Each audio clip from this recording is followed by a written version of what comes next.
सुखदेव जी ने कहा, राजन परीक्षित, एक समय की बात,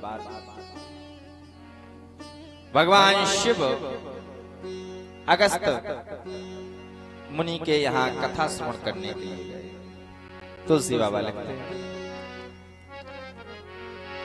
एक बार त्रेता युग माई, एक बार त्रेता युग माई, शंभु गए कुंभज सिपाही, शंभु गए कुंभज सिपाही, संग सती जगे जननी भवानी, संग सती जगे जननी भवानी, पूजे ऋषि अखिलेश्वर जानी, पूजे ऋषि अखिलेश्वर जानी, पूजे ऋषि अखिलेश्वर जानी।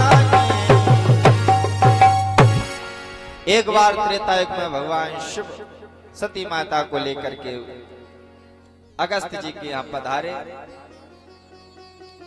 संग सती जग जननी भवानी,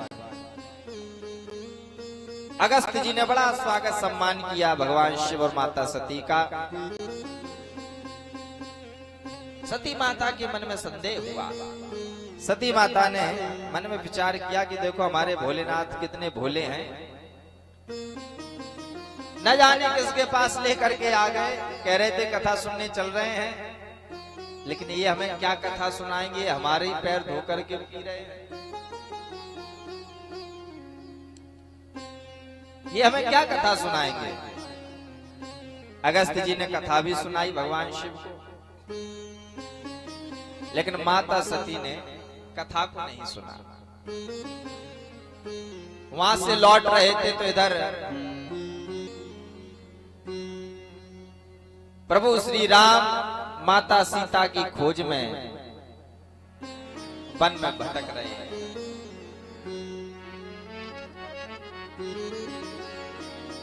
इधर माता सीता का हरण रावण ने कर लिया, तो भगवान प्रभु राम लक्ष्मण जी के साथ में वन में भटक रहे और कह रहे हैं,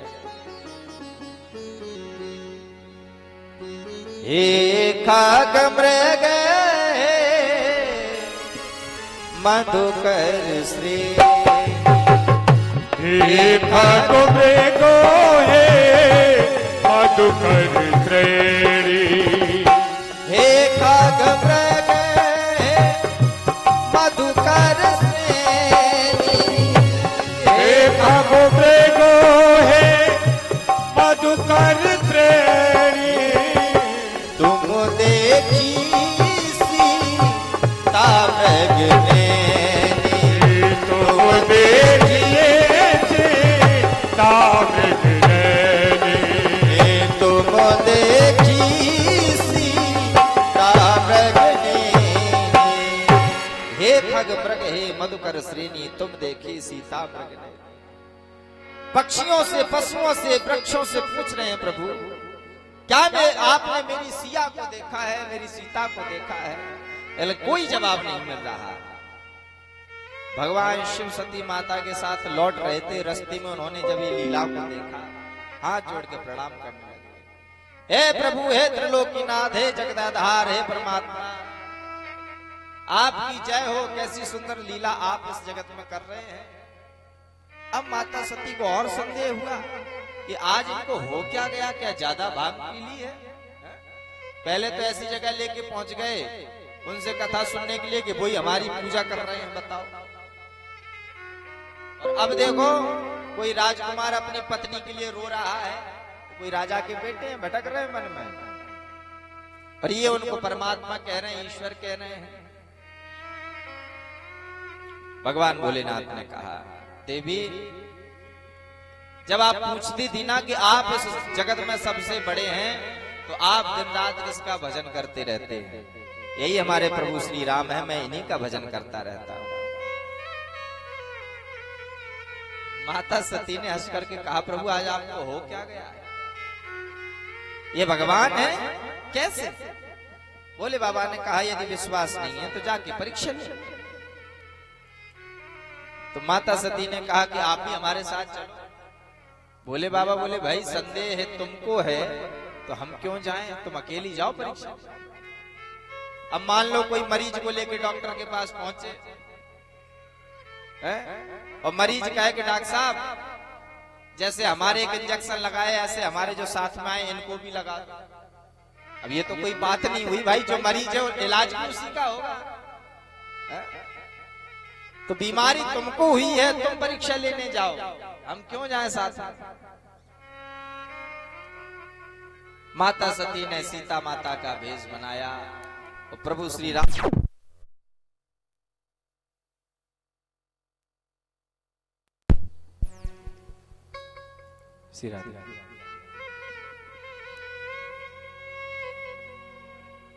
माता सीता का भेष बना करके प्रभु श्री राम के आगे आगे चलने लगी। लक्ष्मण जी को तो एक बार लगा कि माता सीता कहां से आ गई अचानक, लेकिन मन में विचार किया यदि माता सीता होती तो प्रभु श्री राम के आगे नहीं पीछे चल रही होती, ये माता सीता नहीं। तभी प्रभु श्री राम ने कहा कि मां अकेली अकेली वन में कहां भटक रही हो, हमारे भोले बाबा कहां हैं? जो इतना सुना सती माता ने तो उनके तो पैरों के नीचे से जमीन खिसक गई। अरे मैं तो सीता का भेष बना के आई, इनको कैसे पता कि मैं सती हूं? तुरंत वहां से भागने लगी। प्रभु श्री राम ने अपनी माया दिखाई, जहां भी माता सती जाती हैं वहीं पर उनको प्रभु श्री राम का दर्शन होता है। लौट के आई, भगवान शिव ने कहा कि ले आई परीक्षा। तो माता सती ने कहा कि हमने कोई परीक्षा नहीं, कछु ना परीक्षा लीने गुसाई, कछु ना परीक्षा लीने गुसाई, कछु ना परीक्षा लीने गुसाई, कछु ना परीक्षा लीने गुसाई, कीने प्रणाम तुम्हारी नाई, कीने प्रणाम तुम्हारी नाई, कीने प्रणाम तुम्हारे नाई। कछु न परीक्षा लीन गोसाई, प्रभु मैंने कोई परीक्षा नहीं ली, जैसे आपने उनको प्रणाम किया था वैसे ही हमने प्रणाम कर लिया। तो भगवान शिव ने कहा कि जब परीक्षा नहीं लेनी थी तो फिर वहां गई क्यों? प्रणाम तो हमने भी यहां से किया, वैसे तुम भी कर ले। भगवान शिव ने मन ही मन में संकल्प किया और ध्यान लगा करके देखा तो सती कीन सीता कर बेसा, सेवे और भयों विषाद विशेष। भगवान शिव ने जब ध्यान लगा के देखा कि सती मुझसे झूठ बोल रही, इन्होंने माता सीता का रूप धारण किया, तुरंत प्रतिज्ञा कर ली मैं सती को यहीं से त्यागता हूं।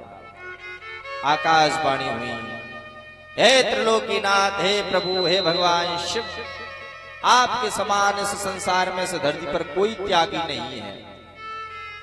सती माता ने पूछा, प्रभु ऐसा आपने कौन सा त्याग किया? आकाशवाणी भी आपका गुणगान गा रही है।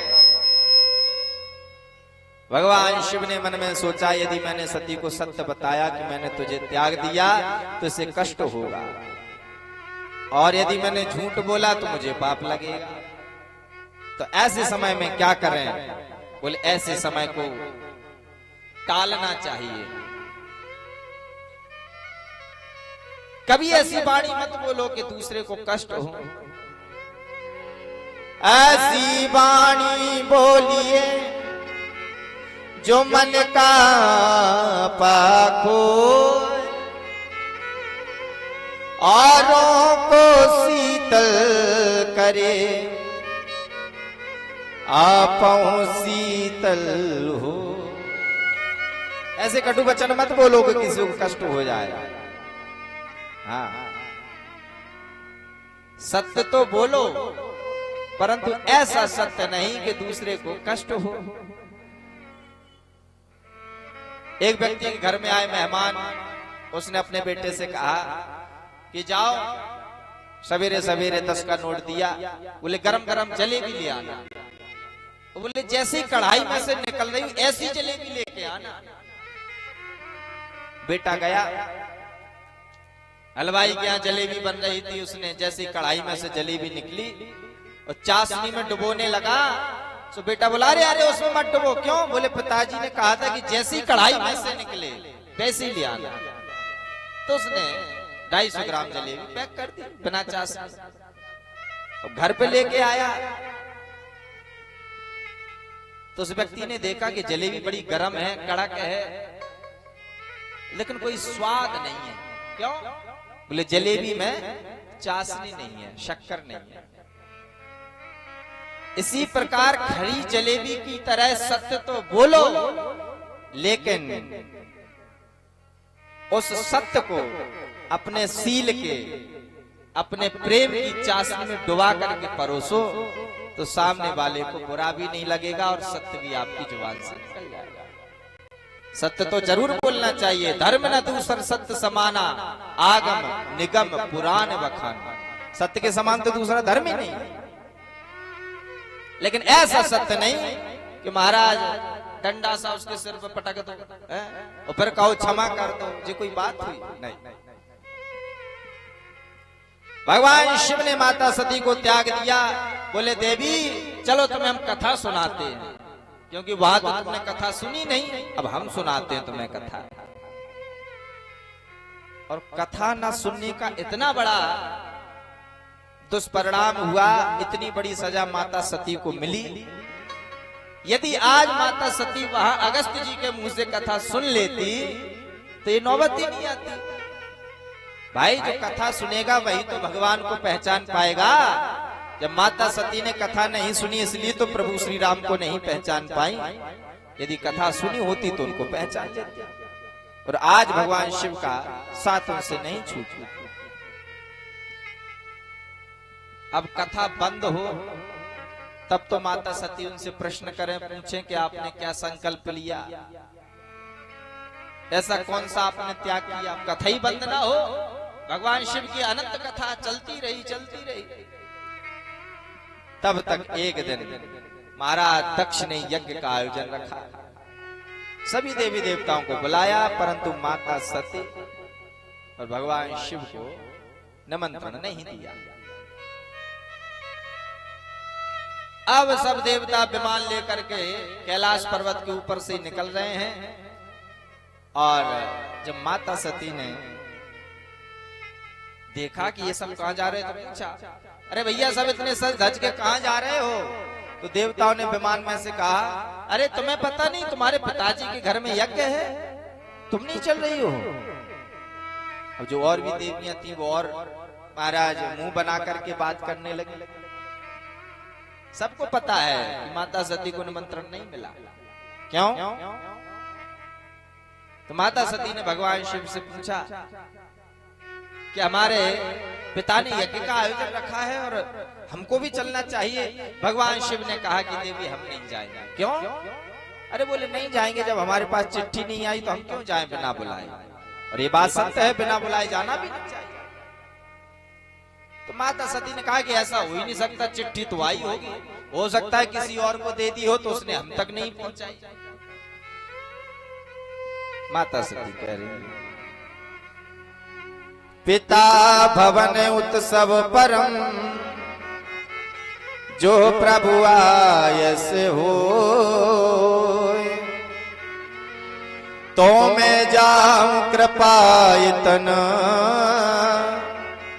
सादर देखन सो।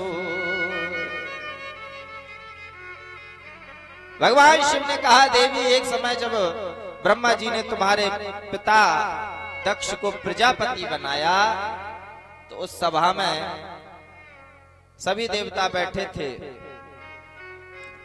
हम भी बैठे थे। बोले जब तुम्हारे पिता का आगमन हुआ तो सब तो खड़े हो गए, हम खड़े नहीं हुए। तो तुम्हारे पिता ने हमको बहुत बुरा भला कहा, ये देखो चमगादड़ की आंखों जैसा, शमशान में रहने वाला, भभूति रमाने वाला, इसको मैंने अपनी फूल जैसी बेटी दे दी, मुझसे बहुत बड़ी गलती हो गई, बहुत बुरा भला कहा, और आज मेरे सम्मान में खड़ा नहीं हुआ। भगवान शिव ने कुछ नहीं कहा, वहां से चले आए। उसी द्वेष के कारण निमंत्रण नहीं दिया। लेकिन माता सती कहें कि नहीं प्रभु, हमको चलना चाहिए। भगवान शिव ने कहा कि मैं तो नहीं जाऊंगा, यदि देवी जी आपको जाना है तो आप जा सकते हैं। माता सती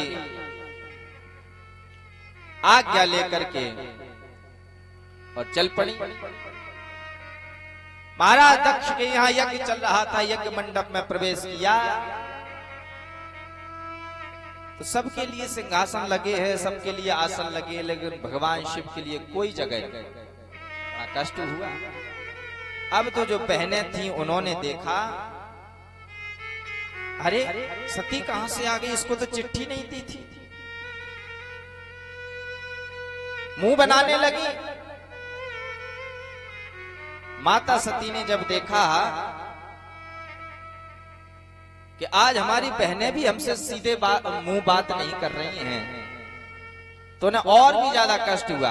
तो बहनें कहने लगी, अरे सती, मुझे पता लगा कि पिताजी ने तुम्हें चिट्ठी नहीं दी, हमें तो बहुत बुरा लगा। अगर हमको नहीं देते तो हम तो नहीं आते, लेकिन तुम आ गई, तुमने बहुत अच्छा किया। ताने मारे, तुमने बहुत बढ़िया किया। जब बहनें भी ताना मार रही हैं, इतने में प्रसूति मैया ने अपनी बेटी को, माता सती को देखा, तुरंत आकर के हृदय से लगाया।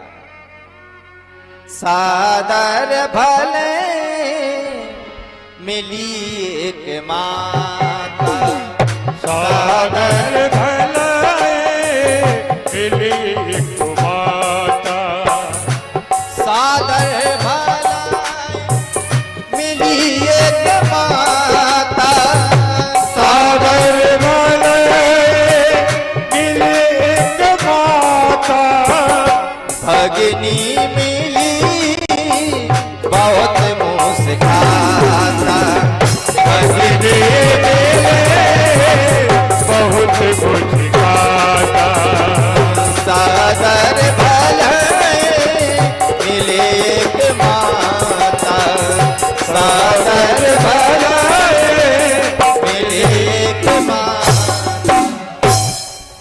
माँ का हृदय ऐसा होता है कि उसके लिए पिता चाहे पुत्र हो चाहे पुत्री हो, उसके लिए एक समान है। भाई, माताओं का मायका तब तक ही है जब तक मायके में माँ है, तभी तो मायका है। और जब माँ नहीं हो मायके में, तो फिर वो मायका मायका नहीं रहता। अरे भैया होते हैं, भाभियां होती है, ठीक है, रिश्ता चल रहा है, परंतु वो आदर सम्मान जो माँ के सामने मिलता है वो फिर नहीं रहता। माँ है तभी तक मायका है, और जब माँ नहीं है तो फिर मायका नहीं है। सिर्फ एक औपचारिकता है, निभाते रहो। और मैंने देखा है कि कई बहनें अपने भाइयों के यहाँ कई वर्षों से नहीं गई। आजकल ऐसा द्वंद्व फैला हुआ है। लेकिन तुलसी बाबा कहते हैं कि बिना बुलाए कहीं जाना नहीं चाहिए। आवत ही हर से नहीं और नैनन नहीं सने,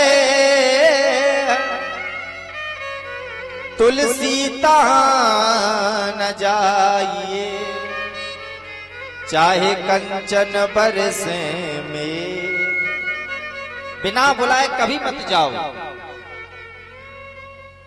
लेकिन किसी ने कहा कि पिता के घर, मित्र के घर, गुरु के घर भाई के घर यहां भी नहीं जाना चाहिए।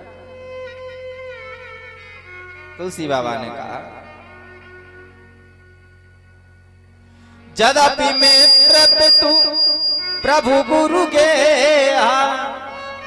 जाइए बिनु बोले न संदेहा। इनके घर में बिना बुलाए जाओ। कब? बोले मित्र के यहाँ, गुरु के यहाँ, पिता के यहाँ और भगवान के मंदिर में और कथा में, सब जगह जाओ, बिना बुलाए जाओ। लेकिन कब नहीं जाओ? बोले जदापि विरोध माने जहाँ कोई, जदापि विरोध मान जहाँ कोई, तदापि विरोध मान नहीं कोई, तदापि विरोध मान जब कोई, कहाँ गए कल्याण न होई, कहाँ गए कल्याण न होई, कहाँ गए कल्याण न होई, कहाँ गए कल्याण न होई। बोले सब जगह बिना बुलाए जाओ, लेकिन यदि कभी विरोध हो, आपके जाने से उन्हें उल्लास ना हो, आवत ही हर्ष नहीं, अरे आपके पहुंचने पर जब सामने वाले को खुशी ना हो, प्रसन्नता ना हो और कोई विरोध हो, तो फिर ऐसी जगह जाने से तुम्हारा कल्याण नहीं है, वहां अनिष्ट जरूर होगा ही होगा। और आज वही माता सती ने देखा।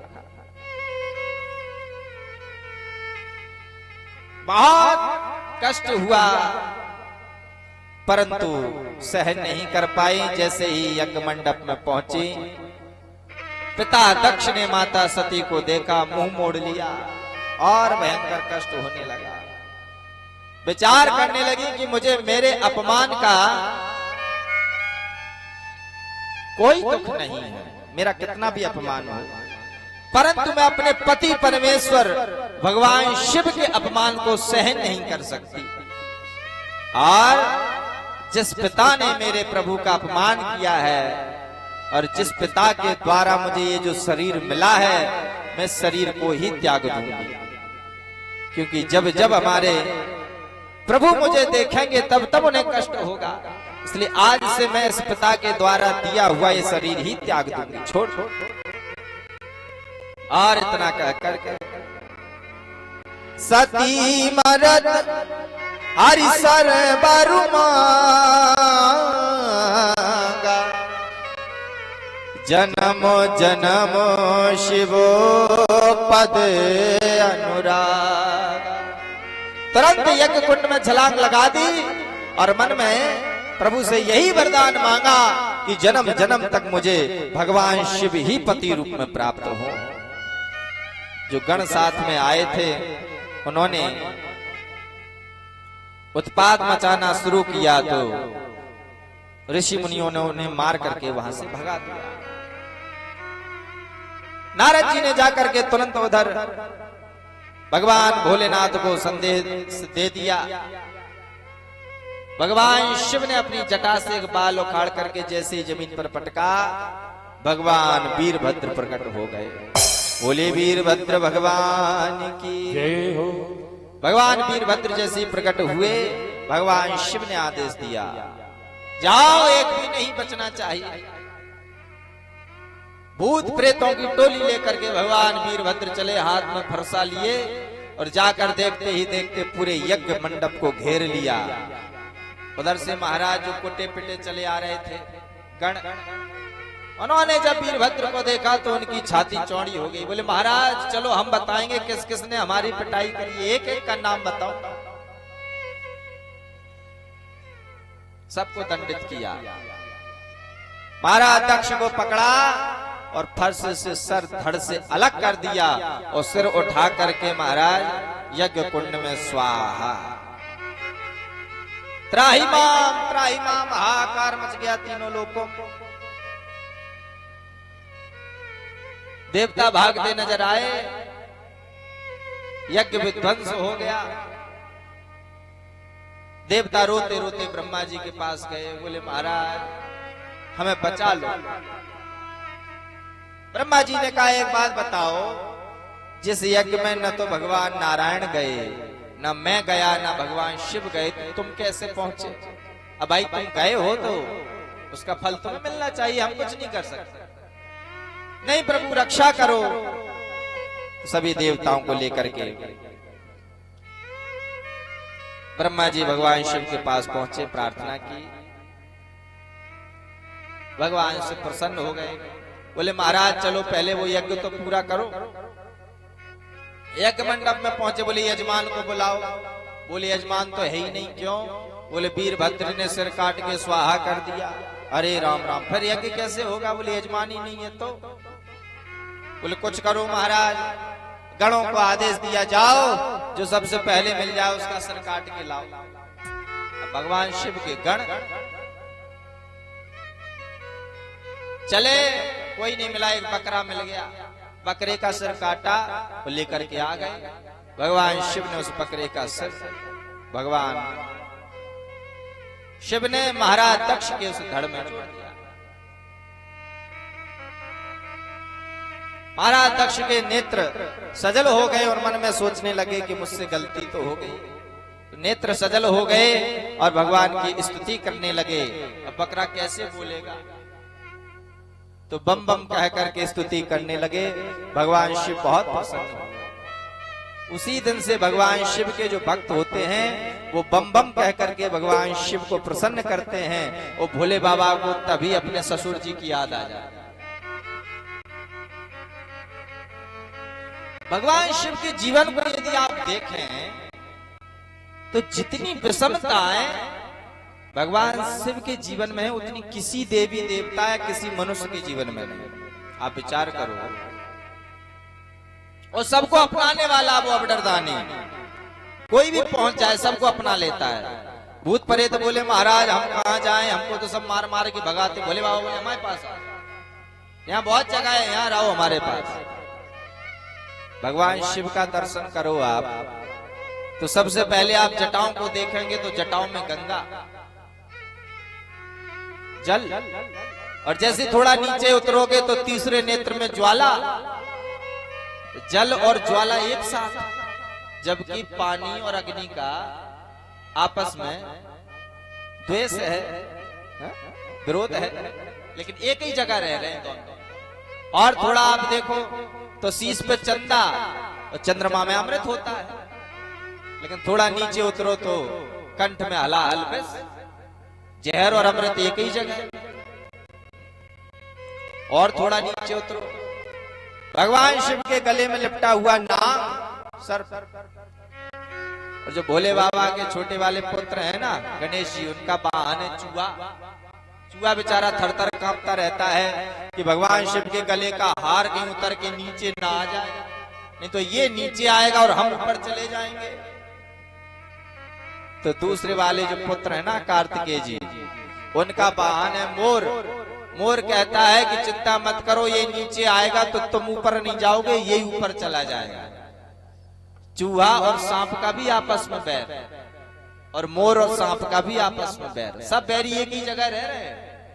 और विचार कीजिए, भगवान शिव का वाहन है नंदी बैल, और उनकी पत्नी जगदम्बा मां भगवती पार्वती का वाहन है सिंह।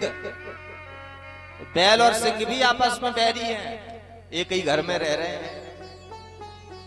और देखिए भगवान शिव के साथ में कौन रहते हैं? बोले भूत। और भगवान शिव शरीर पे लिपटाए रहते हैं भभूत।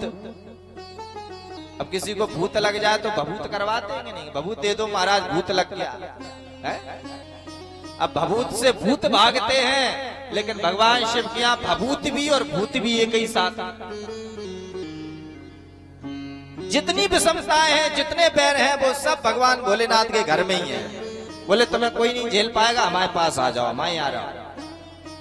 ऐसे अवडरदानी, ऐसे करुणाकर हैं। इसीलिए तो कहा है कर्पूर गौरम करुणावतारम करुणा के अवतार हैं भगवान शिव। संसार सारम भुजगेंद्रहारम सदा वसंतम हृदयारविंदे भवम भवानी सहितम नमा। इतनी विषमताओं के पश्चात भी भगवान शिव कैसे? बोले प्रसन्नाननम नीलकंठम दयालम, हमेशा प्रसन्न मुद्रा में बैठे रहते हैं, प्रसन्न ही बने रहते हैं। अरे एक लोटा जल चढ़ाओ, बोले बाबा प्रसन्न। नाम ही उनका आशुतोष। इतनी जल्दी कोई देवता प्रसन्न नहीं होता।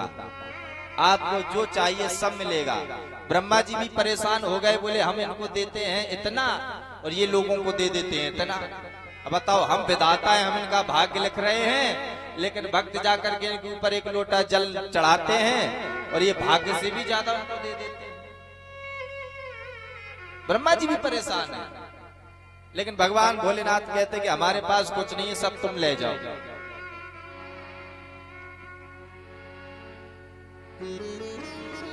शिव समान दाता नहीं, विपत्ति विदारण लज्जा सबकी राखियो बरदा के असबा। धन धन भोला नाथ तुम्हारी कौड़ी नहीं खजाने में। तीन लोग बस्ती में बसाए आप बसे वीराने। महाराज रावण को सोने की लंका दे दी, भगवान श्री कृष्ण को सुदर्शन दे दिया,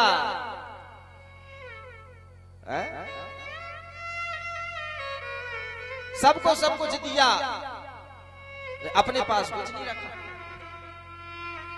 ऐसे भगवान शिव।